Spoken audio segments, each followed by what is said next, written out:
Assalamu alaikum туғандар.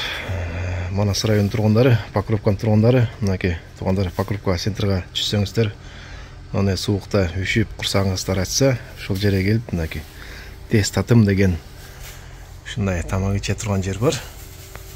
Сыртынан да көрсетіп берем сіздерге. Соның қылып шындай жазап береді. Шындай манталар бар екен, анан нан, чай içinde екен. Bazı da арзан туғандар. Шол жаққа келіңіздер. Бұл жерді көптері білбейді екен. Анан сыртынан сіздерге көрсетіп берем. Закасымен де алады екен. Свет манты да болады бұл жақта. Ошо тамақтар закасымен жасап береді туғандар. Жанадағы ушундай салатын да қосып береді. Свежий қылып.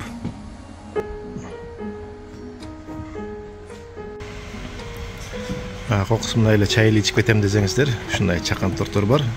Шу торт менен келип чай ичип кетесиздер. Бул свежий торт. Өтө жакшы мынакей. Bir адамга кенен бала чакаңыздар менен келип отуруп кетсеңиздер болот экен.